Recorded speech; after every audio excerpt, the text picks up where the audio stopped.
Assalamualaikum warahmatullahi wabarakatuh. Selamat pagi semuanya rekan-rekan pembelajaran fisika.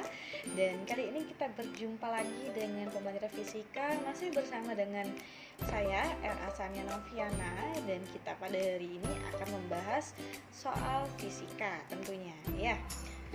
Pada hari ini bahasan soal fisika kita terkait namanya GHS atau getaran harmonis sederhana. Mungkin bagi rekan-rekan semuanya tidak begitu asing lagi dengan materi GHS karena kalian dimanapun berada pasti sudah mempelajarinya nih di waktu kelas 10 SMA tentunya kan. Dan hari ini ya kita membahas tentang GHS yang berkaitan erat ya dengan suatu beban yang dikaitkan pada seutas kawat atau pegas atau per yang biasa kalian sebut. Kemudian ketika diberikan gaya, kemudian gaya itu berlepas, maka akan terjadi getaran secara periodik berulang dengan satu arah secara bolak-balik gitu. Nah, ini ada bunyi soalnya ya, ada bunyi soalnya. Mari kita simak terlebih dahulu soal di mana ada sebuah bola katanya. Tapi di sini ilustrasinya balok nih. Boleh nggak kita ganti? Boleh. Gitu ya. Penalaran adik-adik, rekan-rekan semuanya gimana lebih mudahnya. Sebuah balok bermasa 20 gram digantung pada seutas pegas. Lalu balok ditarik ke bawah dari kedudukan setimbang. Kapan dia setimbang? Pada saat ya pegas itu sudah diberikan beban dan bebannya itu masih ditahan agar tidak mengunyut ke bawah. Nah, itu masih dalam keadaan setimbang.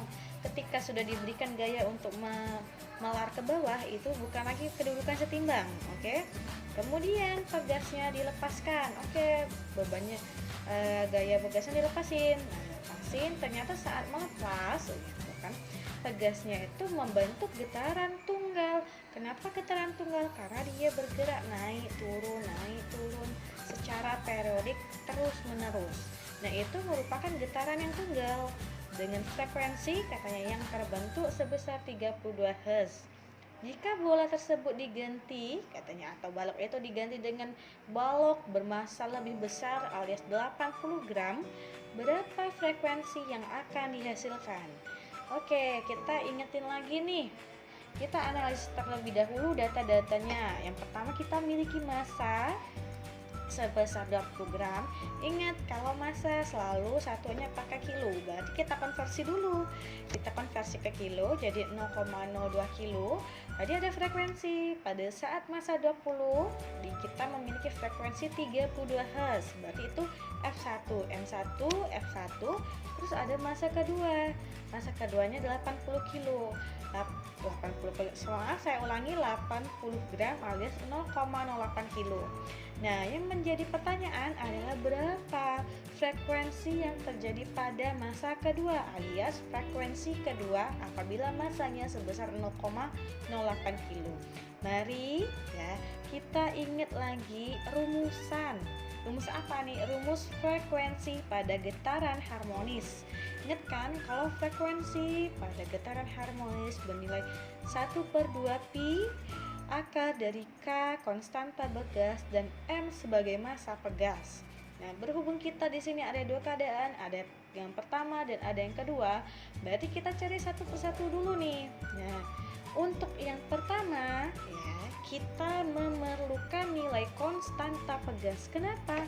Karena kita tidak memiliki nilai K itu sendiri. Makanya kita cari nilai K. Pakai rumus apa? Pakai rumus frekuensi. Tetap pakai rumus frekuensi ya, ini diambil atau diumpamakan, dimisalkan dengan sebagai frekuensi pertama 1/2 pi akar Km. Yang mau kita cari adalah nilai K-nya. Nah, kita keluarkan terlebih dahulu akar yang mengindikasi pada K dan M. Oke, kita keluarkan nilai akar. Akar kan nilainya 2. Berarti kita keluarkan sehingga apa nih? Angka 2-nya itu milik dari frekuensi pertama. Sehingga pada ruas kiri hadapan kita memiliki frekuensi pertama kuadrat. Sama dengan 1/4 pi. Dari mana 4 pi? Dari 2 tadi. Akar tadi kita kalikan 2 di sini dulu. Jadi 2 kali 2 4. Pi jadi 1/4 Pi. KM1, karena kita ini milik 1 frekuensi pertama, berarti menggunakan massa yang pertama, sehingga K per M1. Nah, kalau udah sampai di sini, kita tinggal eksekusi aja. Kita kan perlunya K, berarti K-nya tinggal pindah ruas. F1 kuadratnya tinggal pindah ruas juga, sehingga akan kita peroleh K sama dengan F1 kuadrat 4Pi M1. Selesai, kita memiliki nilai K nih.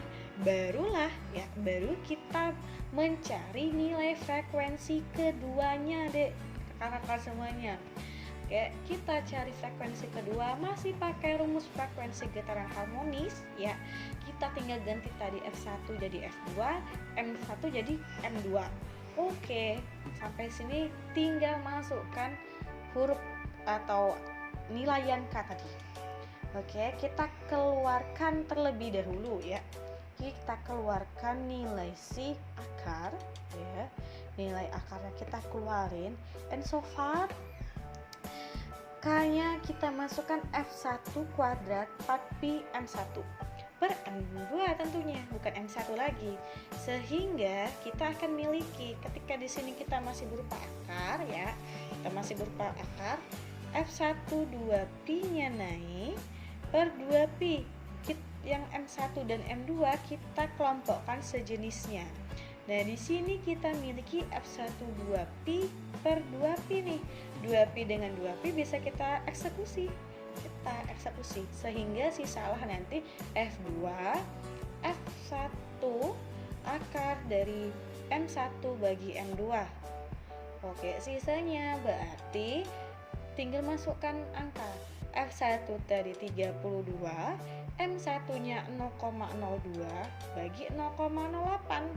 Nah, ingat kalau pecahan gini kan ya, nanti dulu kita eksekusi akarnya yang pecahan ini 8-nya kan bisa kita bagi 2, sisanya 4. Bisa di atas 2 0,02 bagi 2 jadi sisanya 1. Berarti sisanya nanti akar 1/4.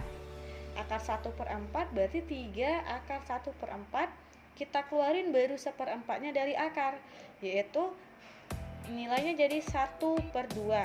Jadi 1/2 dengan 32. Tinggal kali ini. 32 kali 1, 32. Bagi 2, 16. Nah, dapatlah sisa. Berarti nilai F2-nya itu sebesar 16 Hz. Jadi, jika ditanya berapa frekuensi yang terjadi pada saat bola atau massa benda itu sebesar 80 gram, maka besarnya adalah sebesar 16 Hz. Gitu. Jadi kita tinggal eksekusi saja, sama ratakan, cari nilai K, maka kita akan dapatkan nilai frekuensi yang kedua. Oke. Saya rasa cukup ya bahasan soal kita pada hari ini. Semoga kita berjumpa lagi di soalan berikutnya dan semoga bermanfaat. Saya akhiri, wassalamualaikum warahmatullahi wabarakatuh.